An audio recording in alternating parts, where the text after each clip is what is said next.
वालेकुम viewers, क्रूलिश Usman series की 128 किस्त के हवाले से एक नई तेजा वीडियो में आपको खुशामदीद। बाज़ंतीनी तैकफुर वायलेंस जिसने उस्मान बे के मंसूबों को समझा और उसी के मुताबिक अपनी हिकमत अमली तैयार की और उस्मान बे के लिए एक गैर मुतवक्का जाल बिछा दिया। गैर मुतवक्का इसलिए बोला क्योंकि उस्मान बे तैकफुर के इस जाल के बारे में तवक्को नहीं कर रहा था। उस्मान बे ने सोचा कि वो जंगल में तैकफुरों के मिलने की जगह पर हमला करके उनके कमानदारों को खत्म कर देगा, लेकिन बदकिस्मती से उस्मान बे और उसके बेटे खुद ही तैकफुर वायलेंस के जाल में फंस गए। दूसरी तरफ हमने देखा कि एसमीहान सुल्तान और सुल्तान अलाउद्दीन जो अब पकड़े जा चुके थे, उनको इसरीगन का आदमी गज़ान खान के पास लेकर जाएगा। तो यहाँ पर सवाल ये पैदा होता है कि इनका तबरेज जाने के बाद क्या होगा? क्या एसमीहान सुल्तान और सुल्तान अलाउद्दीन फिर से बच जाएंगे? और दूसरी तरफ उस्मान बे के साथ क्या होगा जो बहुत ज्यादा जख्मी हो गया था? और साथ में अलाउद्दीन बे और ओरहान बे, क्या वो भी बच जाएंगे? चलिए सबसे पहले आपको बताते हैं कि उस्मान बे तैकफुर वायलेंस और नयमान के जाल से कैसे बचेगा। देखें, जैसा कि आप नए ट्रेलर में देख चुके होंगे कि अब सीरीज में एक नए कबीले को शामिल कर लिया गया है। फिलहाल इस कबीले के बारे में कुछ भी नहीं बताया गया है और ना ही इस कबीले का नाम बताया गया है और ना ही इसके सरदार का नाम बताया गया है, लेकिन कुछ जराए बता रहे हैं कि इस नए कबीले का नाम बोगदास कबीला है, जो कि एक छोटा सा कबीला है। हमने नए ट्रेलर में देखा कि सीरीज में दिखाया गया इस नए कबीले के लोगों ने ही उस्मान बे को बचाया और फिर अपने कबीले लेकर गए।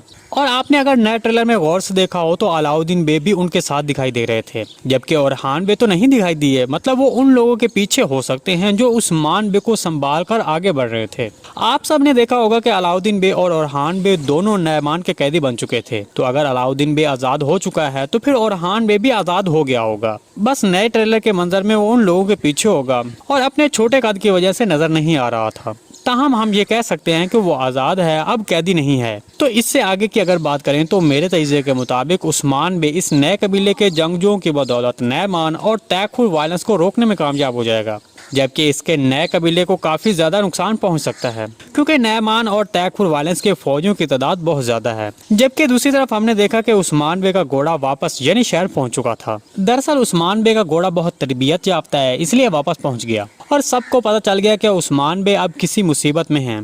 देखिए, कुछ लोग ये कह रहे हैं कि उस्मान बे इस नए कबीले की मदद के बावजूद भी नयमान और तैकफुर वायलेंस को नहीं रोक पाएगा, और बहुत से तजिया निगार इसी वजह से कह रहे हैं कि घोड़ा उस्मान बे के बगैर पहुंचा है, इसलिए उस्मान बे नयमान और तैकफुर वायलेंस को कबीले वाले लोगों की मदद करने के बावजूद भी उनको रोक नहीं पाएगा और पकड़ा जाएगा। तो इन सब को मैं ये बताना चाहता हूँ कि ये घोड़ा उस वक्त उस्मान बे के साथ था जब उस्मान बे जंगल में अपने बेटों के साथ तैकफुर के खिलाफ मंसूबा बना रहे थे, और फिर वहाँ पर तैकफुर के जाल में फंसने के बाद उस्मान बे का घोड़े पर कोई मंजर नहीं दिखाया गया था। इसके अलावा जब उस्मान बे कबीले में जाते हैं तो वहाँ पर वो घोड़ों पर नहीं बल्कि पैदल चलकर उन लोगों के साथ जाते हैं। तो इस तरह कहा जा सकता है कि यनी शहर में पहुंचने वाला उस्मान बे का घोड़ा सीधा जंगल से चलकर ही यनी शहर जाएगा। हाँ, अलबत्ता ये कहा जा सकता है कि इस घोड़े को दिखाने का एक मतलब ये भी है कि इस घोड़े के जरिए उस्मान बे अपना कोई पैगाम यनी शहर भेज सकता है। ताहम दूसरी तरफ इसका मतलब ये नहीं बनता कि उस्मान बे कबीले में नयमान और तैकफुर वायलेंस के फौजियों का मुकाबला नहीं कर सके हैं। इसके बारे में आपने भी अपनी राय का इजहार हमारे साथ कमेंट सेक्शन में लाजमी करना है। दूसरी तरफ इसरीगन बानो का आदमी एसमीहान सुल्तान और सुल्तान अलाउद्दीन को बगैर किसी रोक टोक के तबरेज लेकर पहुंच जाएगा। तबरेज पहुंचते ही एसमीहान को बागी करार दिया जाएगा और नयमान के साथ ताउन करने पर फौरी तौर पर उसे फांसी दी जा सकती है, जबकि सुल्तान अलाउद्दीन को नजरबंद किया जा सकता है।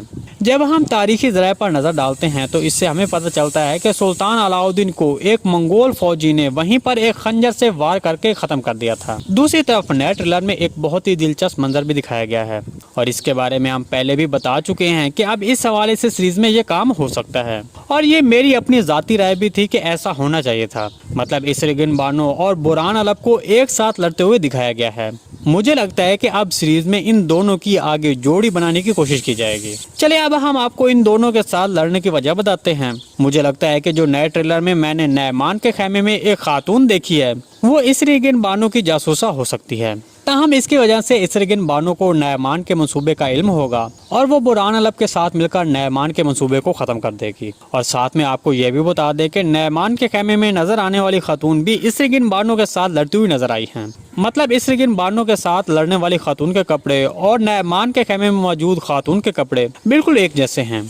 जिसकी वजह से यही अंदाज होता है कि वो खातून एसरिगिन बानो की जासूसा थी और उसी ने फिर एसरिगिन बानो को नयमान के मंसूबे के बारे में बताया। दोस्तों, इस सारी रिपोर्ट के बारे में आपको क्या लगता है, कमेंट सेक्शन में हमारे साथ अपनी राय का इज़हार लाजमी कीजिएगा। जी दोस्तों, आज की वीडियो भाई यहीं तक थी। उम्मीद है आपको पसंद आई होगी। अगर हमारी वीडियो आप तक बरवक्त नहीं पहुंच रही तो हमारे चैनल को सब्सक्राइब कर लें और बेल आइकॉन लाजमी प्रेस कर लें ताकि हर आने वाली नई वीडियो को नोटिफिकेशन आप तक बरवक्त पहुंचता रहे। वीडियो अच्छी लगी तो इसको लाइक शेयर कर दें। मिलते हैं किसी नई वीडियो के साथ, तब तक के लिए अल्लाह हाफिज।